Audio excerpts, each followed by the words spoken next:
নমস্কার প্রিয় দর্শক, মানুষের সাথে মানুষের পাশে থাকা ক্যালকাটা ডায়ালগস থেকে মনোজ দাস সবাইকে শুভেচ্ছা জানিয়ে শুরু করছি আজকের প্রতিবেদন। আপনারা ইতিমধ্যে জেনে গেছেন আরজিকর ধর্ষণ ও হত্যা মামলায় গ্রেপ্তার হওয়া অভিযুক্ত সঞ্জয় রায়ের পলিগ্রাফ টেস্ট তার অনুমতি মিলেছে। গতকাল শিয়ালদা আদালত মূল অভিযুক্ত সঞ্জয় ছাড়াও আরো 6 জনের পলিগ্রাফ টেস্টের অনুমতি দিয়েছে। এরা হলেন হাসপাতালের প্রাক্তন অধ্যক্ষ সন্দীপ ঘোষ, নিহত চিকিৎসকের 4 সহকর্মী ডাক্তার এবং সঞ্জয় রায়ের সহকর্মী আর একজন সিভিক ভলেন্টিয়ার। অর্থাৎ সঞ্জয় রায়কে নিয়ে মোট 7 জনের পলিগ্রাফ টেস্ট হচ্ছে। বলা ভালো 7 জন অভিযুক্তের তালিকায় যারা প্রথম দিকে আছে সেই রকম 7 জনের পলিগ্রাফ টেস্ট। এই পলিগ্রাফ টেস্ট বস্তুটি কি, কিভাবে ও কখন এই টেস্ট করার প্রয়োজন হয়, আইনে এই টেস্টের বৈধতা আছে কিনা, এই বিষয়গুলো নিয়ে ছোট্ট একটু আলোচনা করে তারপরে আমরা আমাদের আরজিকরের বিশেষ বিষয়ে চলে যাব। পলিগ্রাফ টেস্ট করার দরকার হয় তখন যখন ইনভেস্টিগেটর বা তদন্তকারীদের মনে হয় যে অভিযুক্ত সঠিক তথ্য দিচ্ছে না, অনেক তথ্য চেপে যাচ্ছে, মিথ্যা কথা বলছে বা ভুল তথ্য দিয়ে তদন্তকে বিপথে পাঠানোর চেষ্টা করছে। পলিগ্রাফ টেস্টের দরকার হয় তখন। তদন্তকারী প্রশ্ন করেন এবং উত্তরদাতা বা অভিযুক্ত সেই প্রশ্নের কি উত্তর দেয়, কিভাবে উত্তর দেয়, উত্তর দেওয়ার সময় তার হার্টবিট, তার ব্লাড প্রেশার ইত্যাদি বেড়ে যাচ্ছে কিনা, এক কথায় এই প্রশ্ন শুনে অভিযুক্ত কিভাবে রিয়্যাক্ট করছে, এই বিষয়গুলো মনিটর করা হয় পলিগ্রাফ টেস্টে। সেগুলো বিশ্লেষণ করে সত্যিটাকে বের করার চেষ্টা করা হয়। এই যে শারীরিক বা ফিজিওলজিক্যাল মনিটরিং, এগুলো করা হয় কার্ডিওকাফ, ইলেকট্রোডস ইত্যাদি যন্ত্রপাতির সাহায্যে। তদন্তকারীর প্রশ্নের উত্তর কিভাবে দিচ্ছে অভিযুক্ত, প্রশ্ন শুনে তার হৃদস্পন্দন বা হার্টবিট বেড়ে যাচ্ছে কিনা, ব্লাড প্রেশার ফল করছে কিনা কিংবা হঠাৎ উঠে যাচ্ছে কিনা, উত্তর দিতে গিয়ে সে আমতা আমতা করছে কিনা, ঘাবড়ে যাচ্ছে কিনা, এক কথায় অভিযুক্তের টোটাল ফিজিওলজিক্যাল রিয়াকশন অ্যানালিসিস করে পলিগ্রাফ হয়। পলিগ্রাফ যন্ত্র সেটা ধরে, সে নম্বর দেয়। কিভাবে ধরে? নম্বর দেয় প্রতিটা উত্তরের সত্যতা বা ট্রুথফুলনেস, এড়িয়ে যাওয়ার চেষ্টা বা ডিসেপশন, উত্তরের অনিশ্চয়তা বা আনসার্টেনিটি, এই বিষয়গুলোর উপরে নম্বর দেওয়া হয় এবং তার ভিত্তিতে দেখা হয় অভিযুক্ত ঠিকঠাক উত্তর দিচ্ছে কিনা, কিংবা সে কি ঠিক উত্তর হলে বিচারের সময় এই তথ্য তদন্তকারীরা অভিযুক্তের বিরুদ্ধে কেস পাকা করার জন্য ব্যবহার করেন। নার্কো টেস্ট বলে একটা টেস্টের কথা এই প্রসঙ্গে একটু বলি। সেটাও করা হয় সত্য অনুসন্ধানের জন্য। তবে পলিগ্রাফ টেস্ট আর নার্কো টেস্টের মধ্যে একটা বেসিক ডিফারেন্স আছে, ফারাক আছে। পলিগ্রাফ টেস্টে অভিযুক্তকে, যার পলিগ্রাফ টেস্ট করা হবে, তাকে কোনো ওষুধ খাওয়ানো হয় না বা কোনো ইঞ্জেকশন দেয়া হয় না। কিন্তু নার্কো টেস্টে ইঞ্জেকশন দেয়া হয়। সোডিয়াম পেন্টোথল বা সোডিয়াম থিওপেন্টাল ইঞ্জেকশন দেয়া হয় যার নার্কো টেস্ট হবে। এই ইঞ্জেকশন এক ধরনের দ্রুত ও স্বল্প সময়ের জন্য খুব দ্রুত এর কাজ হয় এবং এটা এক ধরনের অ্যানাস্থেসিয়া। অভিযুক্তের স্নায়ুকে দুর্বল করে দিয়ে সত্যি কথা তার ভেতর থেকে টেনে আনা হয়। আইনের কাছে বা আদালতে কিন্তু পলিগ্রাফ টেস্টের বা নার্কো টেস্টের মাধ্যমে পাওয়া স্বীকারোক্তি অ্যাডমিসিবল বা গ্রাহ্য হবে না যদি এই টেস্টের জন্য অভিযুক্ত তার অনুমতি না দেয়। অর্থাৎ অভিযুক্তের যার পলিগ্রাফ টেস্ট হবে বা নার্কো টেস্ট হবে তার অনুমতি নিয়ে টেস্ট করলে তবেই আদালতে এটা গ্রাহ্য হবে। অর্থাৎ অভিযুক্তের অনুমতি ছাড়াই টেস্ট করলে তা গ্রাহ্য হবে না। আর এই জন্য আরজিকর কাণ্ডে অভিযোগের তীর যাদের দিকে তাদের শিয়ালদহ আদালতে বিচারকের সামনে নিয়ে যাওয়া হয়েছে।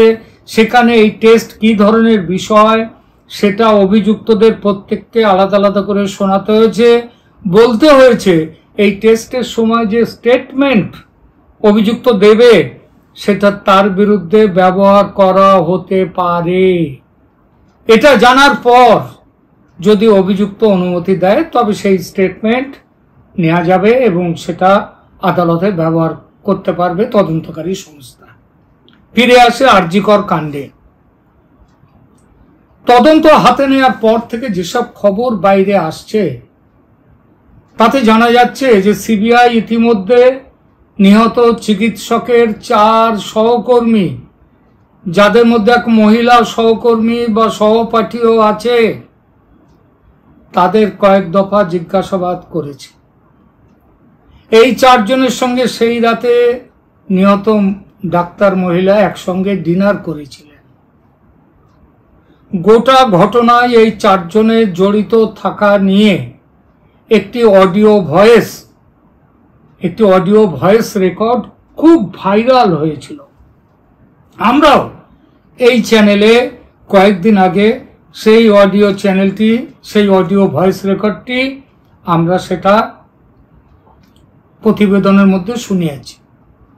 তবু আজকে যেহেতু ওই 4 জন ডাক্তার সহকর্মী, তাদেরও এখানে পলিগ্রাফ টেস্ট হচ্ছে, তো তার সূত্রপাত যে ওই ভয়েস রেকর্ডিং এ সেখানে ছিল। সুতরাং আপনাদের সুবিধার জন্য আরো একবার শোনাচ্ছি সেই ভয়েস রেকর্ড, একটু শুনে নিন কি বলা হয়েছিল সেই ভয়েস রেকর্ডে। বন্ধুরা, আমি সোমা বলছি, সোমা মুখার্জি। এত কষ্ট হচ্ছে ভিতরে যে হসপিটালে বসে থাকতে পারছি না। আমাদের সব ডাক্তাররা সবাই খুব ডিস্টার্বড। আজকে তো ওপিডি বন্ধ রাখা হয়েছে। তোরা জানিস সমস্ত ঘটনা শুনলাম, যা মানে সত্যিকারের ঘটনা, যেটা আরজিকরের ভিতরের যে ডাক্তার তাদের বন্ধু বান্ধব মারফত এটা ছড়িয়ে মানে এসছে আমাদের কাছে। অ্যাকচুয়ালি যেটা ঘটেছে সেটা হচ্ছে, আমি শুনে তো মানে বিশ্বাস করতেও নিজেকে কেমন লাগছে রে। প্রত্যেকটা আমাদের ওয়েস্ট বেঙ্গলের প্রত্যেকটা মেডিকেল কলেজে, বিশেষ করে কলকাতার সরকারি মেডিকেল কলেজগুলোর প্রিন্সিপালরা, ডিপার্টমেন্টাল হেডরা, প্রিন্সিপালরা বিশেষ করে, তারা পাশ করানোর জন্য স্টুডেন্টদের কাছে রীতিমতো টাকা নেয়।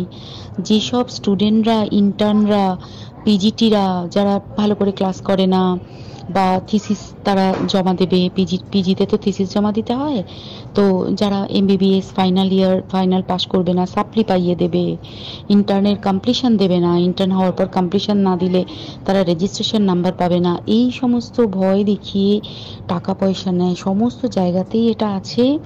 এর মধ্যে সব থেকে নিকৃষ্টের থেকেও নিকৃষ্টতম হচ্ছে সন্দীপ ঘোষ, প্রিন্সিপাল, যে তোর আমাদের কি বলে আরজিকর মেডিকেল কলেজে।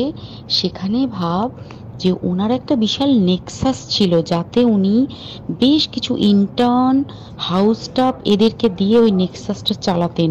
তারা ওখানে একটা সেক্স র্যাকেট চালাতো, তারা একটা ড্রাগ র্যাকেট চালাতো। ড্রাগ র্যাকেট মানে ওই যে ওটাতে বলেছে না, ড্রাগ মানে শুধু ওই হেরোইন আর ব্রাউন সুগারের ড্রাগ খাওয়া বা মদ খাওয়া নয়। ড্রাগ মানে হচ্ছে যে কম দামি, কম টাকায় যে ওষুধ পাওয়া যায়, যে ওষুধ না জল ভগবান জানে, সেই ওষুধের মানে কোটি কোটি টাকায় যে টেন্ডার বেরোতো, সেই ওষুধ নিয়ে ওষুধ কোম্পানিগুলোর কাছ থেকে কোটি কোটি টাকা, সেই সমস্ত টাকার একটা বড় অংশ যেত পার্টি ফান্ডে। বুঝতেই পারছিস তাহলে। সেই জন্য পার্টির একদমই কাছের উনি, পার্টির মানে একদম খোদ মানে ওপর লেভেলের একদম আসল জায়গাকার কাছে। তো এবার উনি এই যে নেক্সাসটা চালাতেন, তাতে রীতিমতো কোন ইন্টার্নকে উনি পাশ করাবেন, কোন পিজিটেকে উনি থিসিস কমপ্লিট করাবেন, সেগুলো সব ভয় দেখিয়ে টাকা নিতেন। আর তার হয়ে কাজ করতো ওই ইন্টার্ন হাউস স্টাফের একটা পুরো বড় নেক্সাস। এবার এই মেয়েটির যে পিজিটি, মেয়েটি অত্যন্ত ভালো, সে তার থিসিসটা কমপ্লিট করাবে না বলে হুমকি দিচ্ছিল। সে এটা জানতে পেরে গিয়ে বলেছিল যে আমি এরকম কোনোভাবেই মেনে নেব না, আমি এর বিরুদ্ধে আমি যাব এবং আমি এর বিরুদ্ধে সব ফাঁস করে দেবো। তখন তাকে রীতিমতো ধমক দেওয়া হচ্ছিল। এটা চলছিল লাস্ট 6 মান্থস ধরে। 6 মাস ধরে তাকে হুমকি দেওয়া, তার প্রতি মানে বেশি বেশি প্রথমের দিকে কি করছিল, অত্যাচার করছিল। মানে কিরকম, বেশি বেশি করে নাইট ডিউটি দিচ্ছে, অ্যাটেস্টেজ 36 আওয়ার্স ডিউটি, বেশি বেশি করে নাইট, বেশি বেশি করে খাটানো, এবং এগুলো সব জানে ডিপার্টমেন্টাল হেড, চেস্টের যে ডিপার্টমেন্টাল হেড সেও জানে, সিনিয়র পিজিটিরা সবাই জানে। প্রিন্সিপালের নির্দেশেই হচ্ছে এবং ওনার নেক্সাসের ছেলেমেয়েরাই কাজ করছে। তারা 6 মাস ধরে এটা করেছে। করার পরও যখন ওকে আটকাতে পারেনি, তখন কি করেছে, ওই দিনকে ওরা ঠিক করেছে যে দিনটাতে এই ঘটনাটা ঘটেছে, সেদিন কতখানি প্ল্যান্ড এবং গট আপ গেম দেখ। সেই দিন ওই ঘরে, ওই সেমিনার রুমে প্রত্যেক দিনই 4তলার আরো অনেকেই যারা সিনিয়র পিজিটি বা জুনিয়র পিজিটি, তারা কিন্তু বিশ্রাম নিতে যেত, অনেকেই ওই ঘরে যেত। সেই দিনকে ও একা, ওকে বলেছে তুমি ঘুমিয়ে পড়ো, ওকে একা ওই ঘরে আজকে ঘটনা ঘটছে, মানে কাজ হচ্ছে, ওই ঘরে কেউ যাবে না।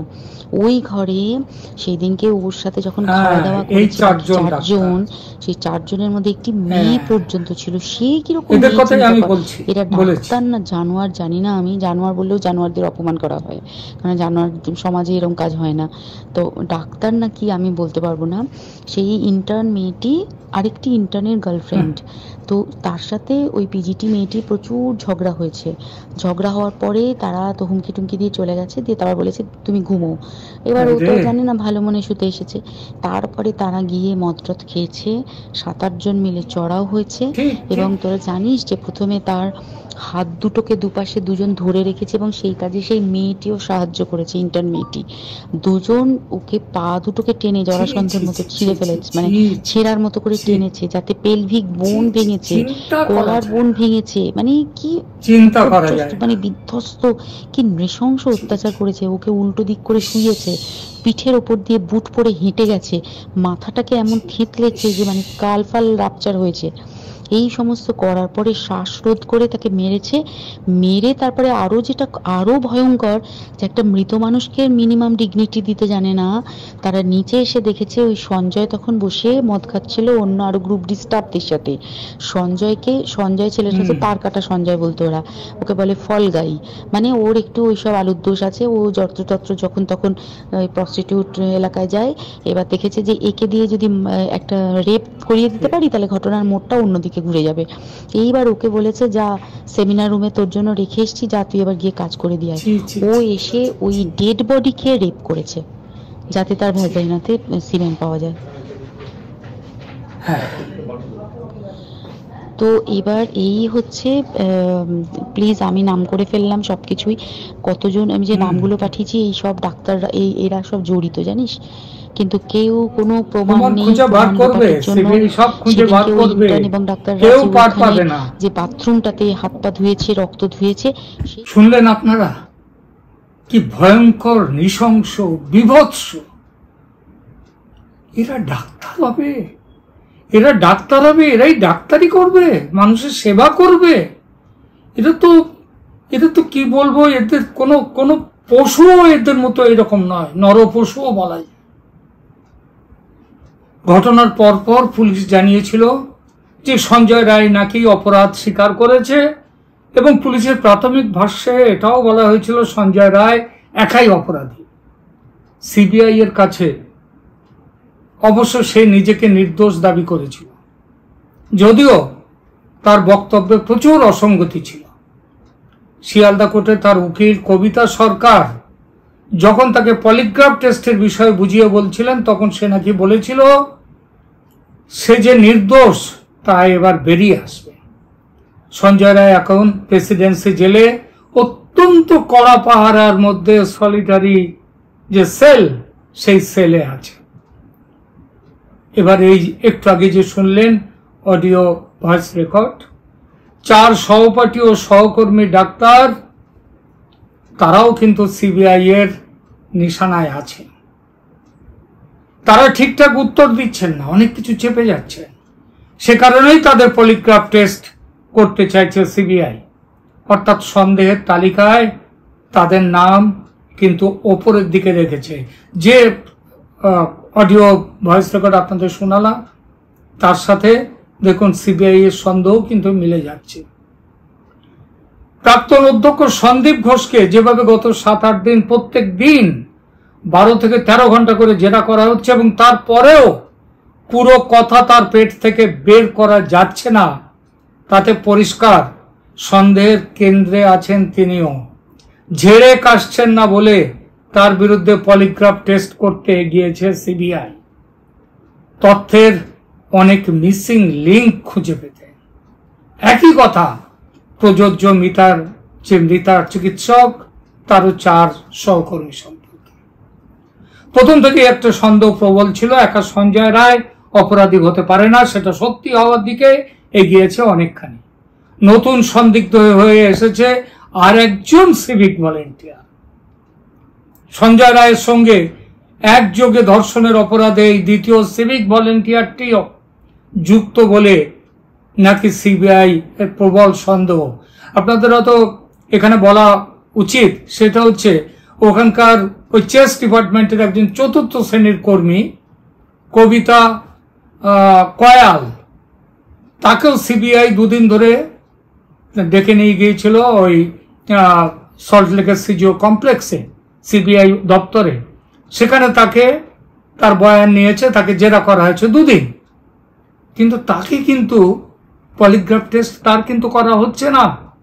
পলিগ্রাফ টেস্ট তাদেরই করা হচ্ছে যারা সবকিছু জেনেও বলছে না, সন্দেহের কেন্দ্রে যারা আছে।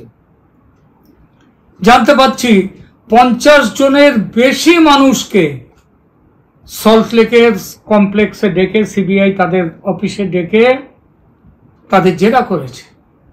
তার মধ্যে 7 জনের মাত্র পলিগ্রাফ টেস্ট, অর্থাৎ হত্যা ও ধর্ষণ কাণ্ডের সঙ্গে এদের যোগ খুব বেশি বলেই সিবিআই স্ক্যানারে এসেছে এরা। ঘটনার গতি প্রকৃতি দেখে মনে হচ্ছে বিশ্বাস করার যথেষ্ট কারণ আছে যে জাল অনেকখানি গুটিয়ে এনেছে সিবিআই।